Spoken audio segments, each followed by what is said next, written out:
Welcome into part two of the 11 preview, where we're going over 7 games in today's slate. Just kind of go over the frame starter set, guys, who you should start. Obviously, the obvious ones we're not going to be talking about, but everyone else, we are, as always, like and subscribe if to this channel. Will help us grow.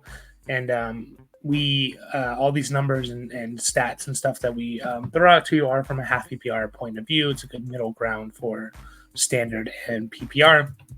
We're just going to jump right into it with the Raiders at the Dolphins matchup.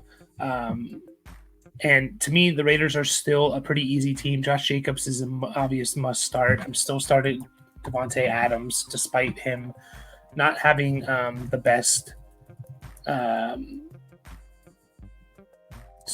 having the best games lately, especially with Aidan O'Connell. I'm just double checking his target share. Like 6 targets last week against the Jets, 86 yards, tough matchup, did well. 4 against the Giants, 1 against the Lions. I still think if this team's going to move the ball through the air, it's going to be through Devontae Adams. Jacoby Myers is a guy that I do want to avoid if I can, just because I don't know if both these guys are going to be able to feast. Now, it could be a shootout or trailing. So, to me, he's like a low-end wide receiver 3. So, in 3 wide receiver leagues, if he's out there in 3 wide receiver leagues, then I'm gonna start him as a low-end guy. I'd start guys like Rashee Rice, Deontay Johnson over him, Addison over him, Jahan Dotson over Jacoby Myers. I'd start Myers over Dotson. Gabe Davis, I'd probably start Myers over Gabe Davis. So that's kind of where I'm at with him. Low-end wide receiver 3. That's about it on the Raiders. It's those 3 guys that really you're only going to be talking about. Keep an eye on Michael Mayer. But I don't think he's start worthy at this point. Let me just double check what he's been doing. I know he had 1 good game. Yeah, he's not getting enough volume, just not. So avoid him, but keep an eye on him because I think he's a good young player. Dolphins side, again, really easy. You're starting Tua. You're starting the running backs are interesting. I'm going to start both Mostert and Achane not with confidence necessarily, but good matchups. If Achane's going to play, if I can afford potentially a bad game from Achane, I'm going to do it. If I'm like relying on that spot for points and I need a win, I'm a little skeptical because if they lighten his load a little bit, Mostert I'm obviously starting, but Achane for the upside, he can do it in 7 touches. I'm probably going to start again unless I really need that those points there, and I'm talking about like, do I start Achane over Brian Robinson, but I really need the points? I'm probably going to lean Brian Robinson or James Conner or Devin Singletary. But if I can afford a potential bad game from Achane and just kind of playing him for the potential boom, then I'll take Achane. And then Waddle and Tyreek are in there. Just double checking on Tyreek Hill was limited with a foot injury on Friday, so monitor that. And then Waddle is not on the injury report, so that's good to see. Dolphins are easy. Giants and Commanders is the next game. Another easy game, at least from the Giants' point of view. I am going to be for the Giants. It's Saquon, and that's it. That's the only guy I want to start. Starting Saquon with confidence because I think he's a really good player, but there's no one else I'm starting here. It's just it with the Giants, unfortunately. Commander side, Howell to me is a top 12 guy. Only guys I would start confidently over Howell are again Mahomes, Hurts, Jackson, Tua, Dak, Allen, Stroud, Goff, Herbert. And then the questions become I'd start him over Purdy as well. The questions become with like Kyler and Fields. Again, if you want a little bit more safety, I'd lean Howell. If you want the upside of Kyler and Fields, then lean them. If you played Lamar Jackson and Gus Edwards in the Thursday night game and you're down 45 points already or something, or whatever you would be down, then I would lean those players in Kyler and Gus. Sorry, guys, Kyler and Fields. But if you need kind of more of a safe floor, and Howell can have a big game too, but maybe a little bit safer of a floor, I'd lean Howell. Brian Robinson is a start at this point. The dude's been playing well. They've been throwing him the ball. He had like 100 yards receiving, which is crazy. To me, he's like almost a top 15 guy. Antonio Gibson is becoming in PPR leagues a starter. I don't think he's going to play, though. I think he's doubtful for the game. I'm just going to double check that. But if he doesn't play, then Brian Robinson's even more of a must start. If I'm probably going to avoid Gibson just coming off this injury. I don't want to start him. Yeah, he did not practice Wednesday, Thursday. I don't have their Friday report up, but yeah, I'm going to avoid Gibson, even if he does play. Don't want to risk a re-injury. So that's pretty easy. Logan Thomas. Oh, sorry, the receivers. I'm still starting McLaurin. It's weird because Sam Howell like leads the league in passing yards, but like only McLaurin's like the only one that's really benefiting from that in terms of fantasy. I'm going to start McLaurin, no questions. Dotson to me, he's like right on that fringe wide receiver 3, wide receiver 4 range. I'd start Dotson over, Jerry Jeudy, Gabe Davis against the Jets, Christian Watson, George Pickens, Romeo Doubs. But I'd start guys like Myers, Rashee Rice, Deontay, Addison over Dotson. So he's like a fringe wide receiver 3-4 for me. On the tight end side, Logan Thomas, he gets into that top 12. I'd start Komet, Ferguson, Evan Ingram, Schultz over him. I'd start Logan Thomas over Njoku, Musgrave, Conklin, those type of guys. So he's a top 12 guy for me. Yeah, pretty easy game overall, I would say. Oh, and Curtis Samuel, starting. Bucs 49ers. We'll start with the Bucs here. Baker's been playing really, really well, and I think he deserves to be on rosters, especially with all the quarterback injuries that are happening. He's QB 16 on the year, averaging just over 17 points a game, so he's been really good the last 4 weeks, and 5 of the last 6 games they played in, he's had 2 games over 20 points, a game, 2 games with 19 or more, and then 1 game with 17, and then a bust game. So he's been really good. But this week I want to avoid him if I can, playing San Francisco. I think their defense is kind of back and could just have a really bad game. I'm starting guys like Geno, Jordan Love, Russell Wilson, Trevor Lawrence over Baker this week. Just want to avoid him if I can. But in good matchups, I'm fine with starting Baker most weeks. But that being said, Rachaad White's a must start. Dude's been on fire the last several weeks. I know it's a tough matchup, but he's going to get work in the passing game. And he's kind of all that they have. He's RB12 on the year, and he's had 4 straight games of double-digit points in half PPR. So they're using him, targeting him. To me, I'm still starting him as an RB2 this week. Mike Evans, I'm going to start because it's Mike Evans. And then Godwin, I want to avoid if I can, just because I think this game has a potential of just being like a complete shutout from the 49ers. Not a shutout, but they could dominate. I'll lean guys like Ridley, Amari Cooper, Cortland Sutton, Nico Collins over Godwin. But if you're talking about Godwin versus like Jacoby Myers, Jerry Jeudy, Christian Watson, then I'll lead Godwin there. And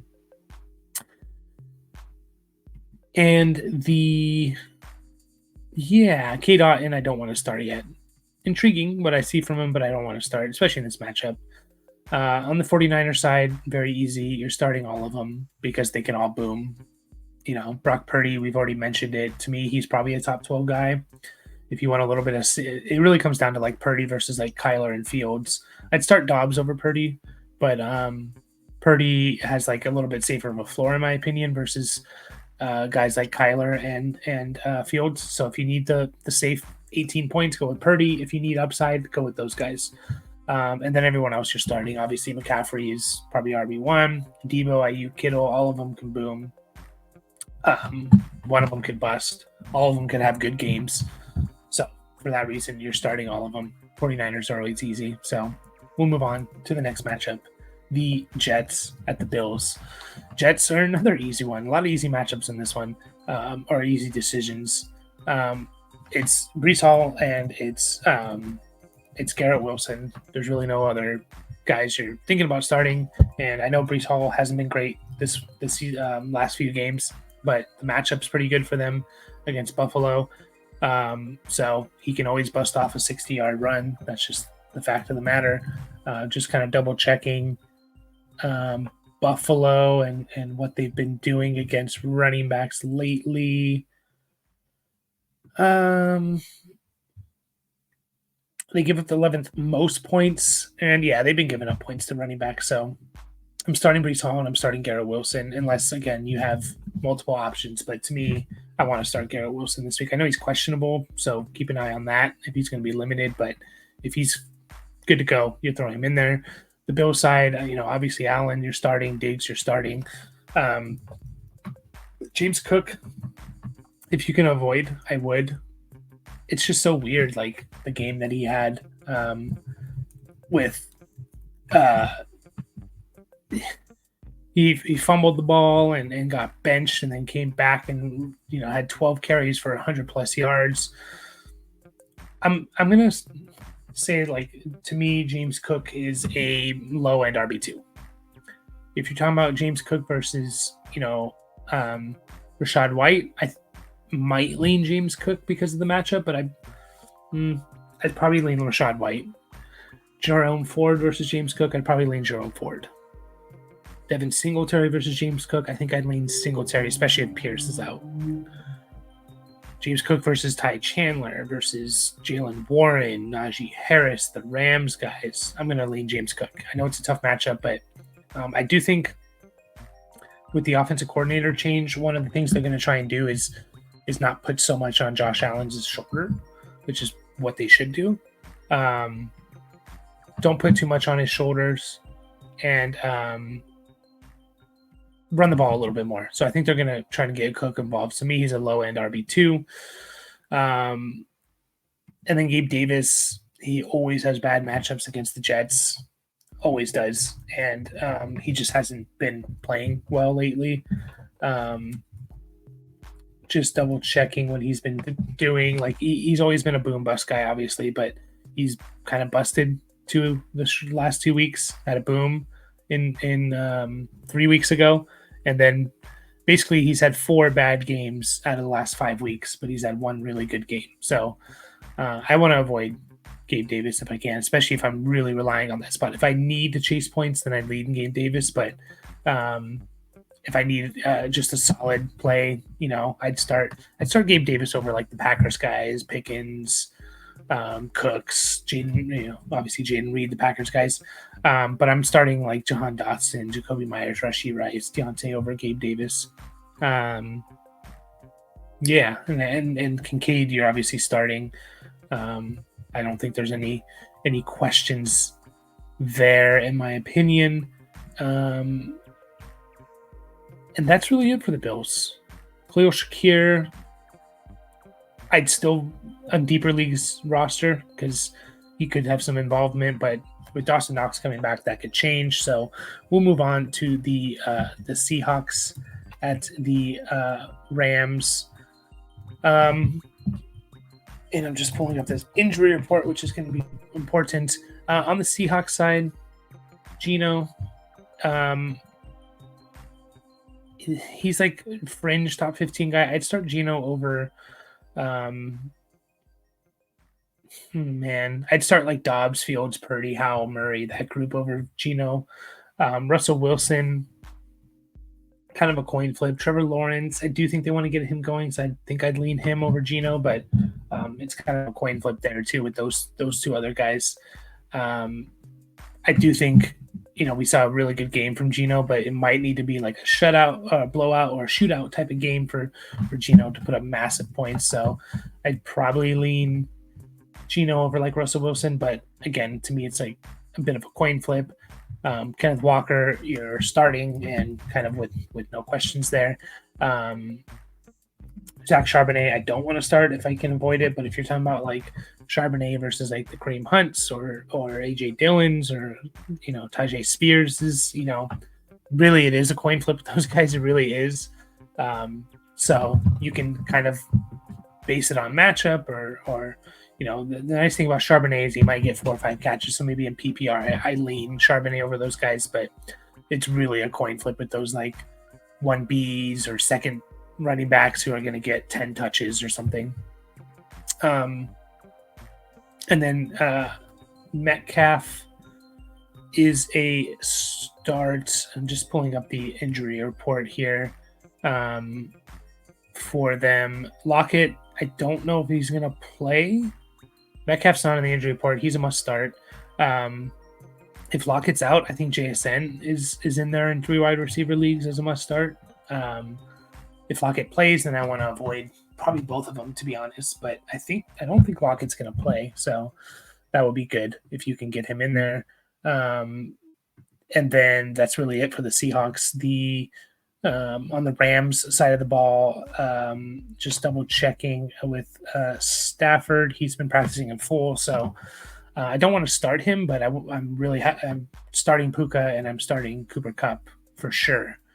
Those guys are in because he's playing. Tyler Higbee, I don't want to start. And then the Rams running backs, again, I mentioned this after week 1. They're literally splitting drives. So to me, they're both kind of in the same boat. Like I don't really prefer one over the other. Royce Freeman's been running the ball more. Daniel Henderson's been getting catches. Whoever's in on the better drive is probably going to have a better fantasy game because they have a touchdown opportunity and more carries. So that's where I'm at with those guys. Like they are not wide. They're running back 3s for me. Just double checking Seattle. They give up the 5th most points to running backs. So I'm going to start guys like Henderson and Freeman over maybe over like a Jalen Warren, over Chuba Hubbard in a bad matchup. I'd start both of them over Kareem Hunt, Deontay Foreman, Zach Charbonnet. I just think they're guaranteed more touches. AJ Dillon, Khalil Herbert. I'd start the Rams guys over those guys as well. So if that's who you're deciding between, go with the Rams guys because both of them are going to get 10 to 15 touches in my opinion, especially if they're in a positive game script. So, and with Stafford back, I have more confidence in, this offense being able to move the ball. So move on to the Vikings at the Broncos. I believe I'm going to pull up this injury report. So Josh Dobbs, I want to start if I can. He has the second most rushing yards for quarterbacks. He's on a better offense now than he was in Arizona. He should be getting Justin Jefferson back. I think Jefferson's questionable. But if he gets Justin Jefferson back with him and Hawkins and Addison, like he has a really good receiving core to throw to. And yeah, he's going to run the ball. So I'm starting Dobbs over guys like Purdy, Lawrence, even Fields and Murray if you want a little bit of a safer play. If you want a little more upside, maybe go with those guys. But Dobbs has been awesome this year. I think he's a top 7 quarterback. Yeah, it's QB 7 this year. He's averaging 18 points a game. So that's with a week 1 dud in which he just came into the Cardinals. So since week 1, I'm going to double check this. Josh Dobbs is a QB 4. He has 5 games over all those over 23 points. So he's awesome. If Jefferson's playing, you're starting him. There's no questions there. Addison, Hawkinson's obviously a must start. Ty Chandler, I think, is an RB2 this week, a low end RB2. I'd start him over guys like Jalen Warren, the Rams guys, Chuba Hubbard, Kareem Hunt, Deontay Foreman. But I wouldn't start like Rachaad White, Ford, Cook over him. I'd lean those guys over Chandler. But good matchup for Chandler, and he should get a majority of the carries. I believe Madison practiced in full, so just monitor that. Madison might be playing. If that changes a lot, if Madison's in there. And then Addison, we've already kind of talked about, like, if with Jefferson back, I really do want to avoid Jordan Addison if I can this week, just to kind of see how it's all going to play out. But if you're talking about Addison versus like Judy, Gabe Davis, Packers guys, Pickens, I'll lean Addison. But if you're talking about Addison versus like Sutton, Ridley, Cooper, then I'm going to lean those guys. And then Hawkinson's a must start. Pretty easy there. Broncos side, we already talked about Russell Wilson a lot. He's like just outside of that top 12, maybe top 15, just outside of. To me, it's kind of a coin flip with like Lawrence versus Russell Wilson versus Geno Smith. Go with your gut there. I'd probably lean Lawrence a little bit over those guys, but I'm not going to fault anyone for starting, Russell Wilson over Lawrence. But guys like Dobbs, Fields, Murray, Howell, Purdy, I'm starting all of those guys over Russell Wilson. Javonte's going to be in there for me. Good matchup. Pretty good matchup, not a great matchup. And he's getting the bulk of the carries. Cortland Sutton in 3 wide receiver leagues as a start. Judy, I want to avoid. Even Sutton in a lot of 2 wide receiver and a flex leagues, I'm starting. But Judy, I do want to avoid. He's outside the top 36 for me. That's really it on this team. I don't want to start anyone else. So we'll move on to the last game, the Eagles at the Chiefs. And this is really easy. Eagles, you're starting all those guys. Hurts, DeAndre Swift, Devontae Smith, and A.J. Brown. Obviously with Goddard out especially. And then the Chiefs guys, you're starting Mahomes, you're starting Kelsey, you're most likely starting Pacheco, unless you have an abundance of riches, but Pacheco's like a top 20 guy for me. And then the receivers, the only guy I really want to start is Rashee Rice. So, I mean, if I have to choose a Chiefs receiver, I'm starting Rashee Rice. That's how I should word it. He's a wide receiver 3 for me. I'll take Rashee Rice over Myers, Dotson, Judy, Gabe Davis, Christian Watson. I would have started him over Zay Flowers. I'll take Addison, Godwin, Sutton, Ridley over Rashee Rice. So do you think coming off the bye, they could start to get him involved more? This could be a shootout. So I think he has a good chance to catch a touchdown there. So that's it, guys, for the Week 11 preview. As always, like and subscribe. We'll be back with the Week 11 recap for you on Monday. Good luck this week, guys. I hope you win your matchups and take care.